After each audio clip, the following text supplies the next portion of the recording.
Hi there. So today I'm going to be making my version of a keto mac and cheese. And this is going to be one of the Thanksgiving side dishes that I'm doing this year, so that I have some low carb options for Thanksgiving. So I think this is everything I need. I'm going to be using this brand. They call it spaghetti. It's Palmini noodles. Here's the nutritional stuff. It's not wanting to focus. It's fairly low carb. It's got one net carb. It's got 3 grams of carbohydrates, but 2 grams of fiber per serving. So I need that. I'm going to be boiling it in some water so that it can soften up the noodles some. Heavy whipping cream, American cheese, cream cheese, and sour cream. So what I'm going to do to get started is I'm going to open this up, drain the can, and then I will be cutting the noodles so that they kind of look like macaroni size. I'll show you. Okay, so all I'm going to be doing is just pulling the noodles out and cutting them. I'm just cutting them so they're smaller, more like macaroni size, noodles. If you don't want to do this step, if you're fine with making it more like a spaghetti type of situation, that is definitely acceptable also. I just really like that mac and cheese where I can just like spoon it, and it's just like almost like a traditional type of mac and cheese. So I'm just going to continue cutting these into like macaroni size noodles, and then I will take it from there. All right, so now that I've gotten them cut up, all I'm going to do now is just add enough water so that I can boil them to help soften up the noodles. It does not have to be, completely full of water, but the water definitely does help to soften up the noodles quite a bit and make them more kind of like, mac and cheese kind of consistency. I want to say I'll probably end up letting them do like a soft boil for about 10-15 minutes, but I'll let you know how long I end up letting them do that. Oh yeah, I did forget one ingredient, butter, which these still haven't been cooking for that long, so they've still got a little bit of time that they're gonna have to cook. But I'm going to go ahead and put in some butter in there so that it can kind of melt out. I'm basically going to let these cook until the water kind of like disapparates. Disapparates. No, that's not the right word. Maybe it is. I'm not sure. I'm running on like very little sleep. Evaporates. That's the word I'm thinking of. I've been watching Harry Potter a little bit too much, disapparating. So yeah, I'm gonna let the water basically cook down until it evaporates.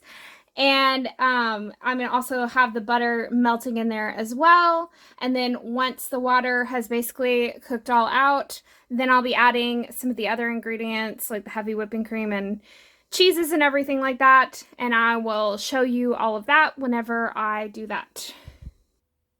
Okay, so I'm still letting it kind of cook down a little bit, cook some of the water out a little bit, but I thought I would go ahead and add some of the heavy whipping cream to this so it can start kind of absorbing into the noodles and whatnot. So I'm going to continue letting this boil for it's been about a little more than 10 minutes. So I'm going to continue letting this boil with the heavy whipping cream in there, and then I'll slowly start adding in the other ingredients needed once some of this liquid boils out.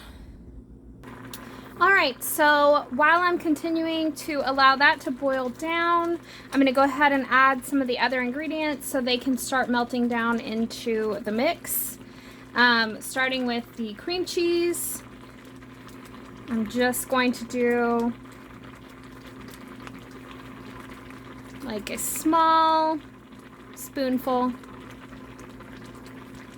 like that. Put that in there and allow that to go ahead and start melting down. And then I'm going to do the same amount of sour cream in there as well. And then I will add the cheese to complete the cheese sauce. Okay, and now I'm just gonna go ahead and start adding the cheese slices. This is just American cheese. I find that it works best whenever you're making like a queso type thing or like a mac and cheese type of situation. Yeah, you're just gonna slowly start adding those in. I've got 4 here. I will let you know if that's enough. It may or may not be. I think it will be, but I'll let you know. So just keep adding those in and mixing them around while you're continuing to allow some of the excess liquid to boil out. All right, and as you can see, this is the final product. It tastes awesome. And yeah, I ended up adding a 5th slice of cheese, but that was mainly because I poured just a tiny little bit too much of the heavy whipping cream in there. So I just wanted to make sure it had that classic like cheesy flavor and cheesy look to it. Yeah, I'm super jazzed to serve this for Thanksgiving. I'm going to be making a couple other things too. My goal is to be able to make a green bean casserole, which I'll probably be doing sometime this week. So look for that video to be coming out. And definitely let me know in the comments if you end up trying this recipe out. And let me know if you're going to do it for Thanksgiving or if you're just going to, you know, make it whenever you're craving mac and cheese. Sometimes I just make it when I'm craving mac and cheese and I don't want to break my diet or anything like that. So yeah, let me know in the comments if you end up trying it, if you've ever, you know, tried anything similar, or if you have your own recipes for a keto mac and cheese, let me know. All right, and be sure to like, share, comment, and subscribe, and hit that bell notification so you're notified whenever I upload more videos just like these. All right, thanks guys. Have a great one.